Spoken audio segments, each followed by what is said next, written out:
بسم الله الرحمن الرحيم الحمد لله رب العالمين وصلي وسلم على نبينا محمد وعلى آله وصحبه أجمعين السلام علیکم ورحمۃ اللہ وبرکاتہ۔ معزز دوستوں اور ساتھیوں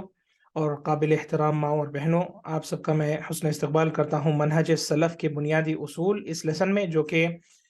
ہمارا 11واں لیسن ہے، اور انشاءاللہ ہم اس کتاب کے اختتام کے قریب پہنچ چکے ہیں، اور اگلا جو لیسن ہمارا 12واں لیسن ہوگا وہ سب سے آخری لیسن ہوگا ہمارے سیریز کا۔ تو آج کے اس 11ویں لیسن میں ہم جو کہ 11 فروری 2023 میں ہم جمع ہیں اس روز، یعنی کہ جو ہے اس درس کو ہم سیکھ رہے ہیں اور پڑھ رہے ہیں، اور آج کے چند جو مضامین جو آپ کی میں خدمت میں رکھنے والا ہوں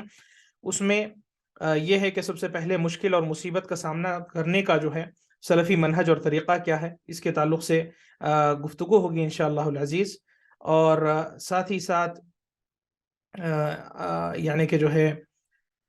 دوسرا جو مسئلہ ہے اللہ اور اس کے بندوں کے حقوق، اس کے تعلق سے انشاءاللہ آج بیان ہوگا، اور لوگوں کے ظاہری اور باطنی حال کے احکام یعنی کہ لوگوں کے ظاہر پر حکم لگانا اور لوگوں کے ظاہر پر جانا، اس کے تعلق سے سلف کا کیا طریقہ اور کیا کردار رہا، اور ان کے باطنی حال کا جو ہے کس طریقے سے معاملہ کیا جائے گا۔ ساتھ ہی ساتھ فتنے اور اس پر سلف کا منہج، فتنوں پر بات ہوگی اور اس پر سلف کا کیا منہج اور ان کا طریقہ کار رہا، اور اہل بدعت کی پہچان، اہل بدعت کی پہچان، اس کے تعلق سے آپ کی خدمت میں چنندہ باتیں رکھی جائیں گی۔ اٹینڈنس کا لنک آپ کے سامنے ہے، آپ انشاءاللہ اس درس میں حاضری آپ اس لنک پر جا کر کے دے سکتے ہیں studysunnah.com/attend۔ ابتدائی طور پر پہلا جو ہمارا پرنسپل ہے، پرنسپل نمبر 43، مصیبت آنے پر اور مشکل وقت میں اللہ کی بندگی اور اس کی مدد حاصل کرنا اور نبی کریم صلی اللہ علیہ وسلم کی سنت پر قائم رہنا ضروری ہے۔ فرمایا انہم یدعون الناس الى افراد اللہ تعالی بالتعلق تعبدا واستعانہ، فرمایا کہ سلف صالحین لوگوں کو اللہ کی واحد عبادت کرنے کی طرف لوگوں کو بلاتے ہیں، اور اللہ کی جو ہے واحد یعنی استعانت میں بھی اللہ تعالیٰ کی واحد عبادت ہمیں کرنی ہے۔ معنی یہ کہ جب کبھی ہمیں مدد مانگنی ہو ہم اللہ ہی سے مانگیں گے۔ تو عبادت کہتے ہیں اللہ کی بندگی کرنا، اور استعانت کہتے ہیں اللہ سے مدد مانگنے کو۔ یہ دونوں چیزوں میں ہمیں اللہ کی وحدانیت کا جو ہے اقرار کرنا، اور اپنی اس عبادت میں یا اللہ سے مدد مانگنے کی جو یہ عبادت ہے، اس میں ہم صرف اللہ رب العزت واحد سے ہم اپنی عبادت یعنی کہ جو ہے اس سے مدد مانگیں گے۔ فرمایا وَلُزُومُ الْهَدِي النَّبَوِي فِي كُلِّ شُؤُونِهِمْ، کہ نبی کریم صلی اللہ علیہ وسلم کا جو ہدی ہے، ہدی کہتے ہیں طریقے کو، ہدی کہتے ہیں ان کے پات کو، ان کے طریقہ کار کو، تو اسے جو ہے اسے لازم پکڑ لینا سارے امور میں۔ اور اس کے اندر کیا اس کے ماتحت کیا آتا ہے، وَمِن ذَلِكَ مَا يُوَاجِهُونَهُ مِنْ عَقَبَاتٍ وَمُشْكِلَاتٍ فِي هَذِهِ الْحَيَاةِ، اور اس کے تحت آتا ہے ہم جب کہتے ہیں اللہ کی عبادت کرنا اور نبی کی پیروی کرنا، مصیبتوں میں بھی جو ہے ہمیں یہ چیز کو لازم پکڑنا ضروری ہے، مصیبتوں میں بھی ہمیں یہ چیز لازم پکڑنا ضروری ہے۔ وہ اس لیے کیونکہ مصیبت میں انسان پہچانا جاتا ہے، مصیبت میں ایمان کا جو ہے امتحان ہوتا ہے، مصیبت میں اللہ رب العزت ہمیں دیکھتا ہے کہ ہم اپنی اصلی حقیقت پر آ جاتے ہیں، مصیبت میں انسان کی اصلی پہچان جانی جاتی ہے۔ تو مصیبتوں میں یہ ضروری ہے کہ انسان کو اللہ کی واحد عبادت کرنا، اللہ سے واحد مدد مانگنا مصیبت میں، اور نبی کریم صلی اللہ علیہ وسلم کے طریقہ کار پر رہتے ہوئے اس مصیبت کا سامنا کرنا لازم اور ضروری ہے۔ یہی سلف کا طریقہ ہے۔ ومنها علاج الصدمات النفسیہ، کہ نفسیاتی طور پہ کوئی بھی صدمہ انسان کو جب پہنچتا ہے تو اس کا علاج بھی اسے نبوی طریقے سے کرنا ہے، نہ کہ جو ہے غیر نبوی طریقے سے یا ان طریقوں سے جو کہ اسلام سے ٹکراتے ہوں۔ تو اس کی تفصیلات انشاءاللہ آج کے اس درس میں ہم لیں گے۔ ابتدائی طور پر اللہ رب العزت قرآن کریم میں فرماتا ہے، سورہ یونس کی آیت ہے، اس میں فرمایا وَإِن يَمْسَسْكَ اللَّهُ بِضُرٍّ فَلَا كَاشِفَ لَهُ إِلَّا هُوَ وَإِن يُرِدْكَ بِخَيْرٍ فَلَا رَادَّ لِفَضْلِهِ يُصِيبُ بِهِ مَن يَشَاءُ مِنْ عِبَادِهِ وَهُوَ الْغَفُورُ الرَّحِيمُ۔ اللہ رب العزت اس آیت میں فرما رہا ہے کہ وَإِن يَمْسَسْكَ اللَّهُ بِضُرٍّ فَلَا كَاشِفَ لَهُ إِلَّا هُوَ، کہ اگر اللہ رب العزت اس چیز کا ارادہ کر لے کہ آپ کو کوئی نقصان یا کوئی ضرر آپ کو پہنچے، تو اس نقصان کو آپ سے کوئی دور نہیں کر سکتا سوائے اللہ رب العزت۔ کیونکہ اس نقصان کو آپ تک پہنچنے کا فیصلہ کس کا تھا؟ اللہ رب العزت کا تھا. تو اس نقصان کو ٹال بھی وہی سکتا ہے، یا اس نقصان کو آ جانے کے بعد اس کا ازالہ یا اس کو دور کرنے کی بھی جو ہے طاقت صرف اللہ رب العزت وحدہ لا شریک ہی کر سکتا ہے. اللہ کے ساتھ کوئی اور اس میں شریک نہیں. پھر فرمایا وَإِن يُرِدْكَ بِخَيْرٍ فَلَا رَدَّ لِفَضْلِهِ، کہ اگر اللہ آپ سے کوئی خیر کا ارادہ کر لے، آپ کو کوئی خیر سے نوازنے کا جو ہے ارادہ کر لے، تو اس خیر کو کوئی رد نہیں کر سکتا، اس خیر یا اس بھلائی کو کوئی روک نہیں سکتا، کوئی لوٹا نہیں سکتا. تو اس آیت میں ہمیں کیا سمجھنے کو ملا؟ اس آیت میں ہمیں یہ معلوم ہوا کہ خیر اور شر یہ سب اللہ کے فیصلے. اس دنیا میں جو نفع نقصان ہمیں پہنچتا ہے، اس دنیا میں جو خیر و شر ہمیں حاصل ہوتا ہے، اس دنیا میں ہمیں جو کچھ بھی ہوتا ہے، چاہے دنیا میں جو کچھ بھی ہو، چاہے وہ خیر ہوتا ہے یا شر ہوتا ہے، اس کے علاوہ تو کچھ ہوتا نہیں ہے انسان میں. یا تو اسے ایسی چیز حاصل ہوتی ہے جس کی وہ تمنا کرتا ہو، جسے وہ چاہتا ہو، یا اسے کوئی ایسی چیز زندگی میں حاصل ہوتی ہے جس کی وہ تمنا نہیں کرتا اور ایسی چیز سے وہ ڈرتا ہو. لیکن یہ دونوں چیزیں زندگی کا ایک حصہ ہے کہ انسان کو کبھی خوشیاں حاصل ہوتی ہے تو کبھی تکلیف، کبھی پریشانیاں حاصل ہوتی ہیں. تو زندگی کا یہ بیلنس ہے، زندگی کا یہ طریقہ ہے. ہر ایک انسان، کوئی آپ ایسا انسان نہیں لا سکتے جو زندگی تمام جو ہے صرف خوشیوں ہی خوشیوں میں رہا، اسے کبھی کوئی تکلیف، کوئی پریشانی یا کوئی جو ہے یعنی کہ کوئی ٹھیس اسے زندگی نے نہ پہنچائی ہو. اسی طریقے سے ایسا بھی کوئی انسان نہیں مل سکتا جو صرف اور صرف مصیبتوں میں رہا ہو، سوائے ایسے انسان کے جو اپنے آپ کو صرف مصیبت میں دیکھتا ہو. لیکن حقیقت یہ ہے کہ اللہ تعالیٰ خیر بھی رکھتا ہے انسان کو. یہ ایک الگ بات ہے کہ انسان اتنا قاصر ہو جاتا ہے اللہ کی نعمتوں کو دیکھنے سے کہ اللہ کی نعمتوں کو نہ دیکھتے ہوئے ہمیشہ وہ اس بات پہ رہتا ہے کہ اللہ مجھے کبھی خیر، اس خیر سے اللہ نے مجھے کبھی نوازا ہی نہیں. بلکہ حقیقت یہ ہوتی ہے کہ اللہ خیر و شر دونوں سے لوگوں کو دو چار کرتا ہے، اور خیر و شر دونوں سے لوگوں کو یہ نوازتا ہے. ہاں، لوگ الگ الگ طرز پہ ہوتے ہیں. کچھ لوگوں کی مصیبتیں بڑی ہوتی ہیں، کچھ لوگوں کی مصیبتیں چھوٹی ہوتی ہیں، کچھ لوگوں کو زیادہ تکلیفیں پہنچتی ہیں، کچھ لوگوں کو کم زندگی میں پریشانیاں آتی ہیں، کچھ لوگوں کو اللہ بہت زیادہ نعمتوں سے مال مال کر دیتا ہے، کچھ لوگوں کی نعمت مختصر ہوتی ہے. تو یہ اللہ کے فیصلے ہیں، یہ اللہ کی حکمت ہے، یہ اللہ رب العزت کا فیصلہ اور اس کا نظام حکم ہے، اور یہ اللہ رب العزت کی تقدیر ہے. وہ جیسے چاہے اپنے بندوں میں خیر و شر کا جو ہے معاملہ کر سکتا ہے. تو اس آیت میں یہ معلوم ہوا کہ اللہ اگر کسی کے ساتھ جو ہے کوئی نقصان اسے پہنچانے کا فیصلہ کرتا ہے تو کوئی اس نقصان کو دور نہیں کر سکتا. ساتھ ہی ساتھ اگر اسے خیر سے اگر نوازنا چاہے تو اس خیر کو کوئی ٹال یا کوئی اسے لوٹا نہیں سکتا. یصیب به من یشاء من عبادی، اس خیر سے اللہ تعالیٰ اپنے کسی بھی بندے کو نواز دے سکتا ہے. وہو الغفور الرحیم، اور وہ بے شک بے انتہا رحم کرنے والا اور مغفرت کرنے والا ہے. تو اس سے یہ معلوم ہوا کہ مصیبتیں جو زندگی میں آتی ہیں، خیر و شر جو انسان کو حاصل ہوتا ہے، یہ سب اللہ کے معاملات ہے، یہ اللہ کے سب فیصلے ہیں. اور ان فیصلوں کے لیے ہمیں تیار رہنا چاہیے، اور ہمیشہ ان فیصلوں پہ راضی اور رضامندی کا اظہار کرنا جو ہے یہ لازم و ملزوم ہے. پھر آتے ہیں اس حدیث کی طرف. نبی کریم صلی اللہ علیہ وسلم نے فرمایا ما من عبد تصيبه مصيبة فيقول إنا لله وإنا إليه راجعون اللهم أجرني في مصيبتي واخلف لي خيرا منها إلا أجره الله في مصيبته وأخلف له خيرا منها. فرمایا کہ کوئی بھی انسان، کوئی بھی مسلمان جس کسی کو مصیبت آتی ہو، مصیبت کا وہ سامنا کرتا ہے، تو فوری طور پہ کہتا ہے انا للہ و انا الیہ راجعون، یقیناً ہم اللہ کی ملکیت ہیں، اللہ کے ملک سے ہیں، یا اللہ تعالی ہمارا مالک ہے اور ہم اسی کی طرف لوٹ کر کے جانے والے ہیں. یہ اس کا معنی ہے کہ ہم یقیناً اللہ کی ملکیت ہے اور اللہ ہمارا مالک ہے اور ہم اللہ کی طرف لوٹ کے جانے والے ہیں. جو کوئی ایسا کہتا ہے پھر اس کے بعد کہتا ہے اللہم اجرنی فی مصیبتی، اے اللہ مجھے اس مصیبت میں جو مجھے آ پڑی ہے اس میں مجھے اجر سے نواز، اس میں مجھے جو ہے اجر سے نواز. وخلف لی خیرا منہا، اور میری جو مصیبت آئی ہے یا میرا جو نقصان ہوا ہے اس نقصان کی بھرپوری کر اور مجھے کوئی خیر سے نواز دے جو اس سے بہتر ہو. تو یہ دعا کرنا ہے انسان کو. جب کبھی کوئی مصیبت آتی ہے اسے کیا پڑھنا چاہیے؟ انا للہ و انا الیہ راجعون اللہم اجرنی فی مصیبتی واخلف لی خیرا منہا. یہ نبی کریم صلی اللہ علیہ وسلم کی دعا ہے جو آپ صلی اللہ علیہ وسلم نے سکھلائی ہے. ایسا پڑھنے سے کیا ہوتا ہے؟ نبی کریم صلی اللہ علیہ وسلم فرماتے ہیں الا اجرہ اللہ فی مصیبتہ، کہ اللہ رب العزت اس مصیبت میں اسے اجر عطا فرماتا ہے، اور نہ صرف اجر عطا فرماتا ہے، اسے اس نقصان کے بدلے کوئی بہتر جو ہے چیز سے نواز دیتا ہے. کوئی ایسی چیز جس سے اسے زیادہ فائدہ ہو جائے، یا کوئی ایک ایسی چیز جو اس سے کافی بہتر ہو، چاہے وہ اس دنیا میں ہو یا آخرت میں ہو۔ یہ ضروری نہیں کہ اس کا اجر آپ کو دنیا ہی میں حاصل ہو، ممکن ہے کہ اللہ رب العزت ایک ایسا عظیم اجر آپ کے لیے تیار کر رکھا ہو جو کہ آخرت میں آپ کو حاصل ہونا ہے، اور اس اجر سے آپ بے خبر ہو، لیکن آخرت میں جیسے ہی انسان اللہ رب العزت سے ملاقات کرتا ہے تو ان تکلیفوں، ان پریشانیوں کے مقابل اللہ تعالیٰ انسان کو بے شمار یعنی کہ نعمتوں سے نوازتا ہے اور بے شمار اجر سے نوازتا ہے، جس سے اس کی ساری تکلیفیں جو ہے وہ بھول جاتا ہے اور ساری تکلیفیں اس کے سامنے ہلکی پڑ جاتی ہیں۔ تو یہ ہوا مصیبتوں کے تعلق سے یعنی چنندہ دلائل آپ کی خدمت میں نے یعنی پیش کیا۔ فرمایا یعنی جو ہم پڑھتے ہیں انا للہ و انا الیہ راجعون، تو میں نے اس کا معنی بھی بتلایا۔ فرمایا کہ اس کا معنی ہے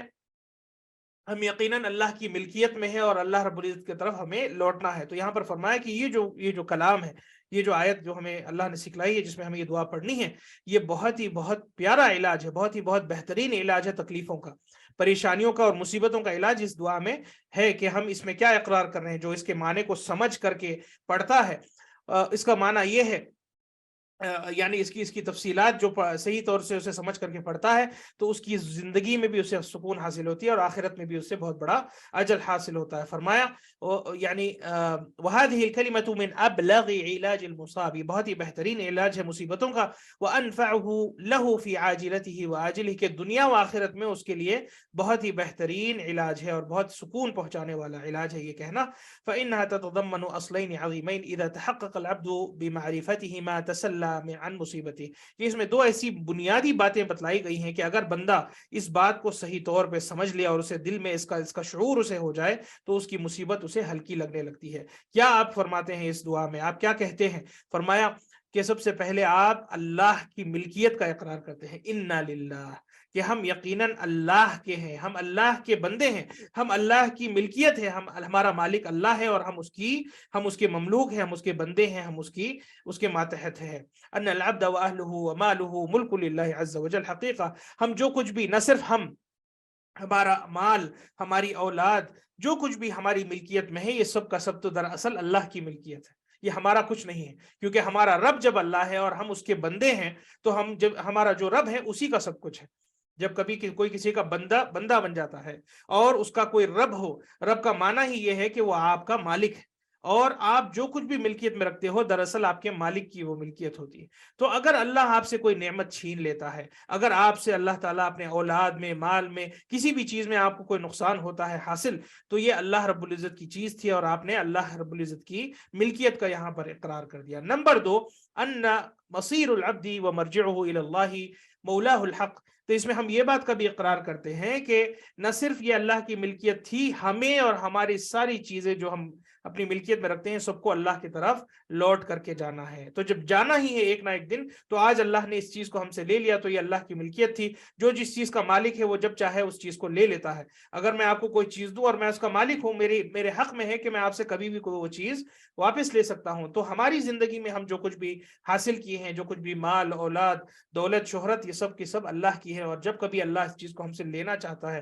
اور اس چیز کا فیصلہ کرتا ہے تو یہ اللہ کا حق ہے، اور ہمیں یہ دعا پڑھ کر کے جو ہے اپنے دل کو جو ہے یعنی پرسکون کرنے میں بڑی آسانی ہو جاتی ہے۔ اب آتے ہیں ایک اہم ترین آج کے اس درس کے حصے میں، اور میں چاہتا ہوں کہ آپ لوگ زیادہ سے زیادہ اس بات سے مستفید ہو۔ اکثر لوگوں کا یہ کہنا ہوتا ہے کہ مصیبت پر صبر کیسے کر سکتا ہے انسان؟ مصیبت پہ ایک تو یہ مطالب بات ہے کہ جب کبھی اللہ کی طرف سے مصیبت آتی ہے تو اس پر ہمیں صبر کرنا ہے، تو یہ صبر کیا کیسے جا سکتا ہے؟ یہاں پر شاید غلطی ہوئی ہو، مصیبت پر صبر کرنے کے اسباب جو ہے اس یعنی چیپٹر کا ٹائٹل ہے۔ تو بتانے کا مقصد یہ ہے کہ انسان جب صبر کرتا ہے، یعنی انسان جب کسی مصیبت میں آ پڑتا ہے تو اسے چاہیے کہ اس مصیبت پہ وہ صبر کرے، لیکن صبر کرنے کا کیا طریقہ ہے یہ بھی جاننا ہمیں قرآن و سنت کے مطابق بہت ضروری ہے، بہت ہی بہت ضروری ہے۔ تو یہاں پر جو ہے مصیبت پر صبر کرنے کے چنندہ اسباب آپ کی خدمت میں پیش کر رہا ہوں۔ نمبر 1، انسان کو چاہیے کہ وہ اس بات کا اقرار کرے اور اس بات کو جان لے، اس بات کو اپنے دل میں بٹھا لے کہ اللہ کی تقدیر پر ہمیں ایمان لانا ہے، اور اللہ کی تقدیر پر جب ہم بہترین انداز سے ایمان لائیں گے ساری کی ساری مصیبتیں ہمارے سامنے ہلکی ہو جائیں گی۔ کیوں؟ کیونکہ اللہ کی تقدیر پر ایمان لانے کا مطلب کیا ہے؟ اللہ کی تقدیر پر ایمان لانے کا مطلب میرے بھائی اور بہنوں یہ ہے کہ جو کچھ بھی اس دنیا میں ہو رہا ہے یا جو کچھ بھی اس دنیا میں ہوا ہے یا جو کچھ بھی اس دنیا میں ہونے والا ہے، یہ سب کے سب اللہ رب العزت کے فیصلے ہیں، یہ سب کے سب اللہ رب العزت کی تقدیر ہے، جسے اللہ رب العزت نے اس کائنات کو بنانے سے لاکھوں لاکھوں سال پہلے جو ہے اللہ تعالیٰ ان فیصلوں کو اس نے کر دیا تھا۔ تو جب ساری کی ساری چیزیں طے شدہ ہے، ساری کی ساری کی چیزیں جو ہے یہ لکھی گئی ہیں کہ یہ سب چیزیں ہونی ہیں، تو اس بات پہ انسان کو تکلیف نہیں ہونی چاہیے، اگر ہوتی بھی ہے تو اس کے لیے تکلیف وہ ہلکی ہو جانی چاہیے۔ ہاں، وقتی طور پر انسان ہونے کا یہ تقاضا ہے کہ اسے تکلیف ہوتی ہے اور اسے کسی نقصان پہ رونا آتا ہے، اسے کوئی تکلیف ہوتی ہو تو اسے جو ہے اس کے دل کو جو ہے بڑی یعنی کہ جو ہے تنگی محسوس ہوتی ہے، لیکن اس تنگی پر قابو ہونا، اس تکلیف پر قابو ہونا، اسی کو صبر کہتے ہیں۔ تو یہ صبر کو ہم کیسے لائیں گے؟ ہم تب لا پائیں گے جب ہمارا ایمان اللہ کی تقدیر پر مضبوط ہو۔ اگر ہم اللہ رب العزت کی تقدیر پر صحیح طور پر ایمان لاتے ہیں تو ہمیں ساری مصیبتوں کا سامنا کرنا بڑا آسان ہو جاتا ہے، اور ساری مصیبتیں اس دنیا میں جو کچھ بھی انسان کو آتی ہیں وہ ساری کی ساری آسان اور اس کے لیے جو ہے ہلکی ہو جاتی ہیں۔ نمبر 2، آخرت کے اجر کی امید۔ جب انسان اپنے آنکھوں کے سامنے آخرت کے اجر کو یا آخرت پر ایمان رکھتا ہے اور اس کے اجر کی وہ امید کرتا ہے، تو اس دنیا کی جو تکلیفیں ہیں اس کے سامنے ہلکی ہو جاتی ہے۔ مثال کے طور پر کوئی ایک ایسا انسان ہے جیسے کہ کافر ہوتے ہیں جو یعنی آخرت کا انکار کرتے ہیں، ان لوگوں سے جب کبھی کوئی نقصان ہو جائے تو وہ اتنا ٹوٹ جاتے ہیں، اتنا وہ بکھر جاتے ہیں کہ اس کے بعد کچھ اسے حاصل نہیں ہونے والا، یا پھر اس نقصان کا کوئی بدلہ اسے نہیں دینے والا، یا اس نقصان کی بھرپوری کبھی اسے حاصل نہیں ہونے والی۔ لیکن جب مسلمان کے ساتھ کوئی مصیبت آتی ہے، جو سچے مسلمان پہ کوئی مصیبت آ کر کے پڑتی ہے، تو اسے اس بات کا احساس ہوتا ہے، یا اس کا کوئی بڑا نقصان ہو جاتا ہے تو اسے اس بات کا یقین ہے کہ جب اس نے اس نعمت کو صحیح طور پہ حاصل کیا اور اس نعمت کو اللہ رب العزت نے اسے دیا ہے، تو اس نعمت کو چھیننے کا بھی پورا حق ہے، نمبر 1۔ اور نمبر 2، اس نعمت سے محروم ہونے کے مقابل اللہ رب العزت اسے عظیم اجر سے نوازے گا، بشرط یہ کہ اس نے اس نقصان پر اسے صبر کرنا ہے،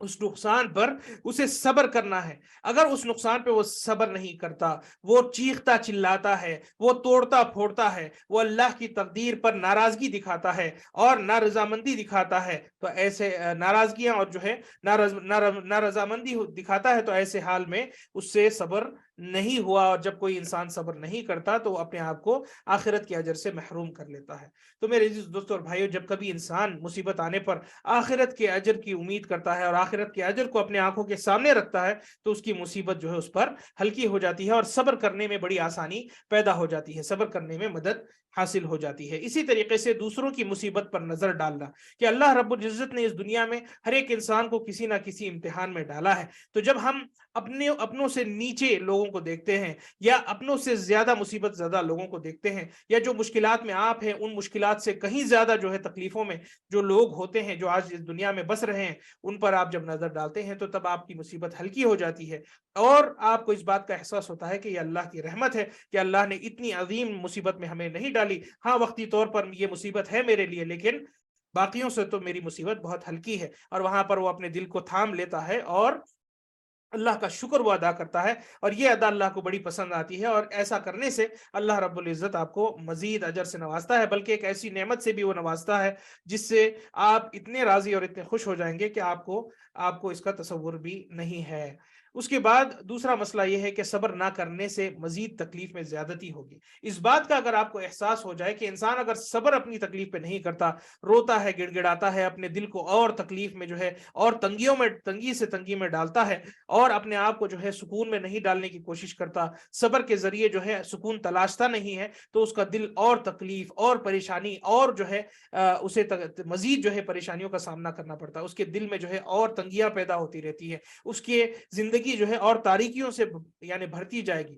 بمقابل وہ شخص کے جو صبر کرتا ہے، اس کی تکلیف ہلکی ہونے لگتی ہے، اس کا دل ہلکا ہونے لگتا ہے، اسے اللہ رب العزت پر ایمان اس کا مزید ہو جاتا ہے، اسی طریقے سے اللہ کی تقدیر پر ایمان آتا ہے، اللہ سے محبت جو ہے بڑھ جاتی ہے، اور اللہ رب العزت جب اس سے راضی ہو جاتا ہے تو اس کے دل کو وہ ہلکا کر دیتا ہے۔ مزید اگر آپ صبر نہیں کرتے اور